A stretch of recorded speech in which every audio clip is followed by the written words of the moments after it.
বিদ্যুতের অভাবে বন্ধ কারখানার কাজ, বেকার বসে আছেন শ্রমিকরা। জমিতে সেচ দিতে না পেরে কৃষকের মাথায় হাত। অপরদিকে গ্যাসের সংকটে সড়ক অবরোধ করে চলে বিক্ষোভ।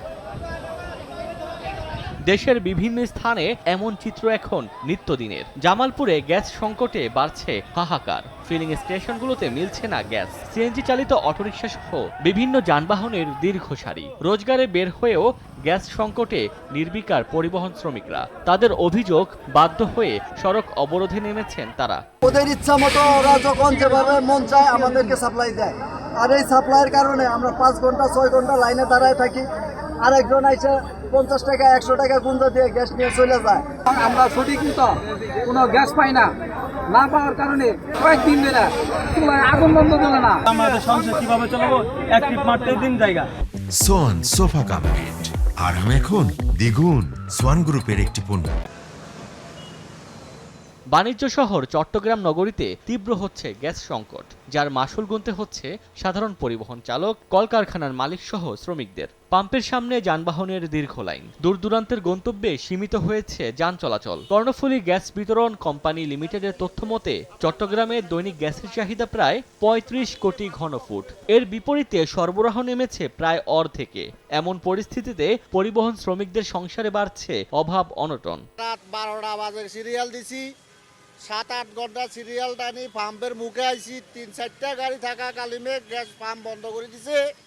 এখন আমরা খাওয়া দাওয়া সব কিছু বন্ধ করে এখন এখানে নির্বাচন কাটাইতেছি। না খাই না দেয় ড্রাইভার মানে রাস্তা ঘুরতেছে। মেহেরপুরে লোডশেডিং এ লোকসানে পড়তে হচ্ছে ক্ষুদ্র ব্যবসায়ীদের। বিপাকে পড়েছেন দিনমজুররাও। কারখানা বন্ধ হওয়ায় অলস বসে আছেন শ্রমিকরা। স্থানীয়রা বলছেন গেল এক সপ্তাহে দৈনিক 10 থেকে 12 ঘন্টা থাকে না বিদ্যুৎ। পল্লী বিদ্যুৎ সমিতির তথ্য মতে জেলায় মোট চাহিদা 72 মেগাওয়াট, যেখানে মিলছে মাত্র 48%। গাড়ি নিয়ে যে বসি, সকাল থেকে চার্জ শেষ, এখন গাড়ি আর চালাতে পারছে না।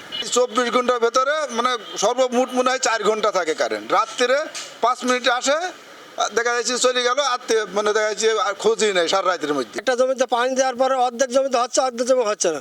আবার 15-1 ঘন্টা পর আসছে, সে পানি শুকিয়ে যাচ্ছে। এইভাবে বিদ্যুৎ না থাকলে পরে আবাদ হবে। আবার রাত্রে একটু ঘুমাতে পারছেনি, লেখাপড়া হচ্ছে না ছেলেপিলির। সারা বাংলাদেশেই এই চাহিদা অনুযায়ী বিদ্যুৎ পাচ্ছে। মেহেরপুরে আমার গতকালকে 10 তারিখ এবং 11 তারিখ আমার সর্বোচ্চ চাহিদা ছিল 9 মেগাওয়াট। এই 9 মেগাওয়াটের মধ্যে আমরা পাইছি 6 মেগাওয়াট। মুন্সিগঞ্জে বিদ্যুৎ বিভ্রাটে অতিষ্ঠ হয়ে পড়েছে সাধারণ মানুষের জীবনযাত্রা। দিন ও রাতে সমান তালে চলছে লোডশেডিং। বেশিরভাগ সময় থাকে না বিদ্যুৎ। একই চিত্র নেত্রকোনায়ও। বিদ্যুৎ সংকটে জেলা জুড়ে হাহাকার। ওমর ফারুক, সময় সংবাদ।